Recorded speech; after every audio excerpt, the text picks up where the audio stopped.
Hey guys, I'm Davina and welcome back to my channel.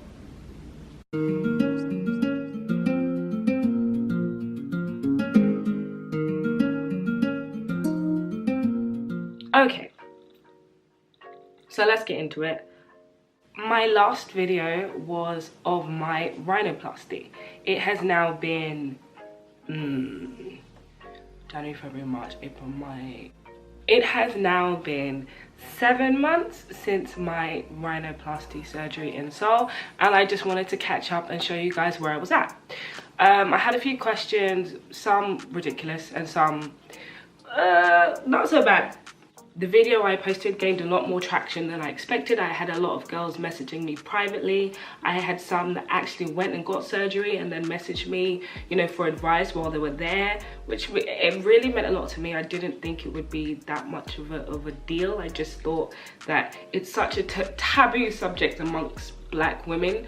We don't really talk about it, but we all know that someone, somewhere, somehow has had it done.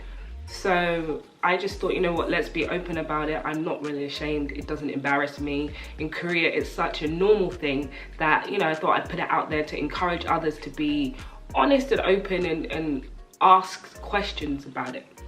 And I got a lot of emails and comments and Instagram messages on women both in Korea and in America and Canada, and they wanted to know what my experience was like and stuff like that. I kind of wanted to show you where I was at, so let's zoom in. I'm bringing you guys up here. Okay, so excuse me because I'm looking in the camera at the moment. Oh my god. Okay, so it's really hot in Seoul at the moment, and I had to turn my aircon off because otherwise you would hear it churning in the background. So I'm sweating and dying, forgive me. So here is the front view. And I could turn to the side for y'all. And then the other side. And then I'm gonna come up this way.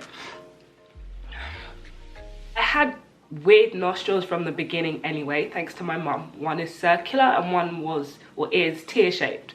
I had the choice to change it and I chose not to, mainly because although I was confident in my surgeon, I still was unsure about, you know, the whole surgery in Korea thing. So I thought it would be less damaging if I just had my bridge changed, and then if need be later on I can go back in and alter my nostrils. But to be honest, I personally don't have a problem with them. Other people seem to be a lot more offended by them than I am.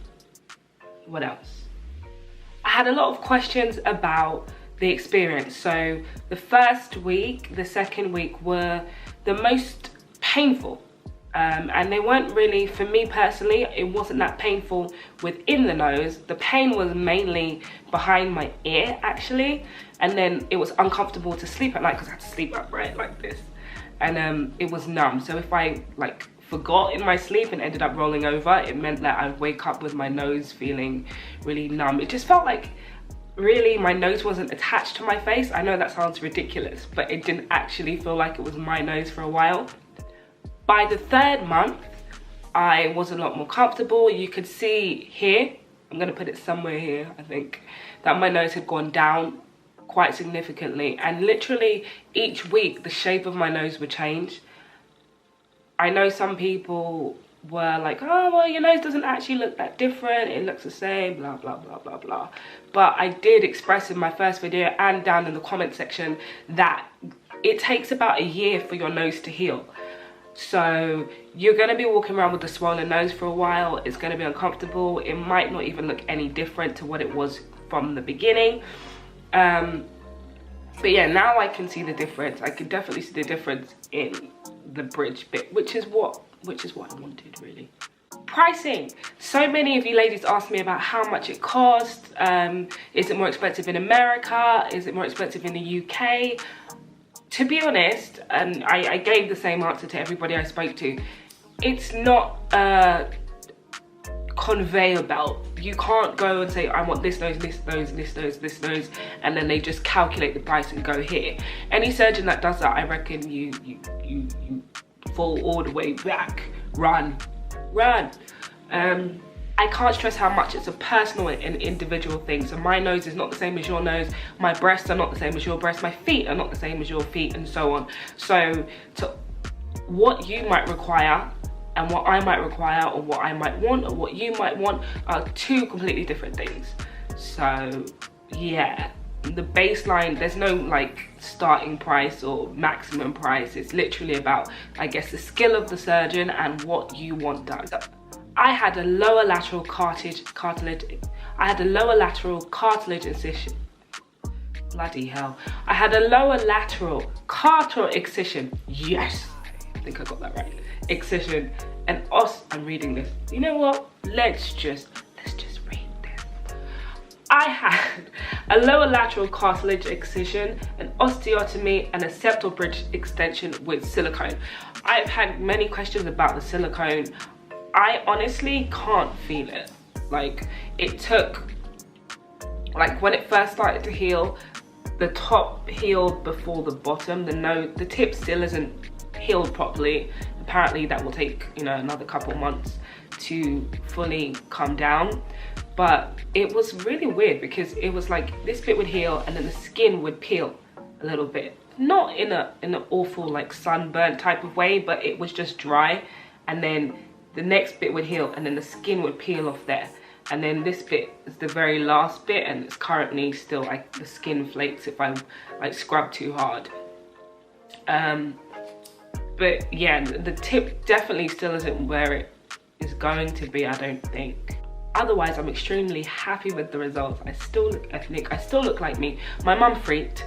My mum didn't talk to me for at least four days. She had to process. Now we're friends. And even she slyly has to admit that, oh, it's not that bad. What she means is it's good, but she doesn't want to say that. Forgive me because I have a cold right now, so I'm blocked. There's no aircon at the moment and it's just dire. Just in case you didn't catch my original videos, I'm going to post them in the description box down below. I had my surgery through Seoul Cosmetic Surgery, which is medical tourism, oh my god, I can't speak, which is a medical tourism agency based in Seoul. They cater to English speakers and they can help you with anything from transportation to where to stay, and they've got like a selection of surgeries under their belt that they can put you in contact with. If you have any more questions, or you just want to rant, or you want to tell me how horrendous my nose is, or so on and so forth, comment away, or drop me an email. After this video, I think I'm going to focus on like beauty, aesthetics and cosmetic surgery around the world. So I'm leaving Seoul in like 50 days. I'm going to document that, so I'm going to do like a vlog series on that separately of my, you know, things that I do around Seoul before I leave. And then I guess I'm going to travel back and forth to Seoul as well as other countries, and then take a look at cosmetic surgeries and treatments and lasers and skin treatments abroad. Feel free to comment, subscribe and share. Tell your bestie, tell your man, not fussed. Until then, see you guys later.